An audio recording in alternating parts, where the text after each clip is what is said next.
Now with Rachel's looking at the fact that one of the items on the national agenda is this notion of equity and access and giving more students opportunity to come to university. If we are going to require them all to go and study in Asia, is that going to create a divide? Is that going to create a difference between the haves and the have-nots, those that can afford to go and those that can't? Over to you, Rachael. Thank you, Ron. I actually agree with everything that David said, but I have to make out this argument, so like any good lawyer, I'm going to give it a good go. I think I was chosen or asked to do this by Ron because I'm the only fellow he knows who has been an exchange student in an Asian country. I was an exchange student for a year in Japan. I did learn how to speak conversational Japanese in a year. It's a fantastic experience. But I think I got to go because I was a privileged white kid. I was given an American Express card by my parents. I don't know what that bill came to, but it was probably very large. And it is maybe true that David's students who go to Indonesia are able to save money. I don't think it's true of all the Asian countries that students go to. Certainly wouldn't be true for Japan, which is one of the most expensive destinations for a student to go to, and probably one of the most I think it's one of the most relevant in terms of law and so on especially.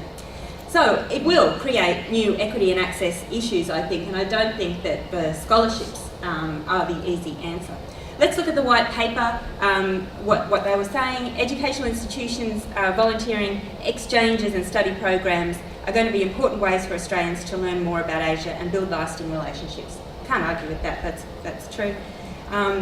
Governments are recognising the benefits of exchanges, knowledge and appreciation of Asian languages, cultures and countries.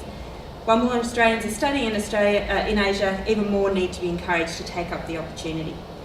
But if we do send lots of Australian students off for an in-country experience, what should we be doing to prepare them?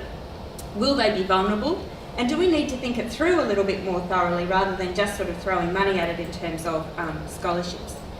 Are the only students who can take the out-of-country experience the rich kids who are privileged and not perhaps those who might be able to benefit the most?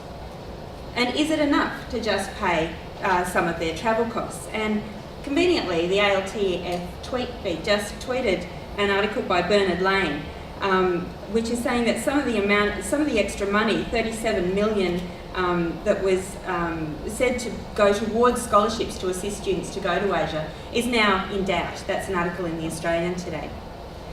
So I think really the two issues for us in terms of equity and access around this are the financial costs. So what does it really cost? If you do some investigation of university sites on exchanges, they are generally advising students that they'll need to have about $10,000 per semester if they're going overseas, and for some countries like Japan, it's going to be more expensive.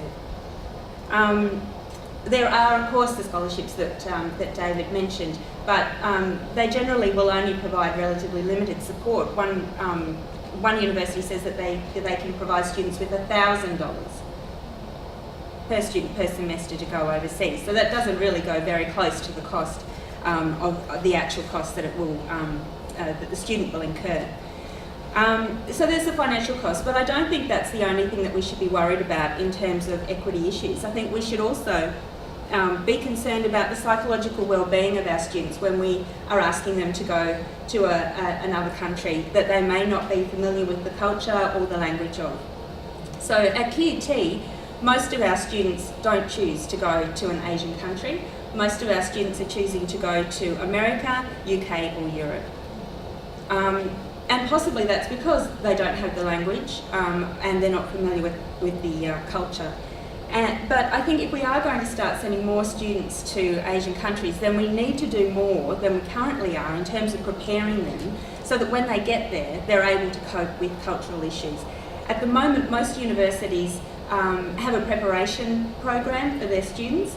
It's really death by PowerPoint. There are about 60 PowerPoints that they throw at students, and it's a generic session that's held for students going anywhere. And it's mostly about administrative issues rather than the sorts of things that they're going to have to cope with when they actually get there in terms of language and culture. So I think that we need to be very careful. It's a great idea. You can gain a lot from an exchange. but there is potential for this to just be something that will be available for the privileged.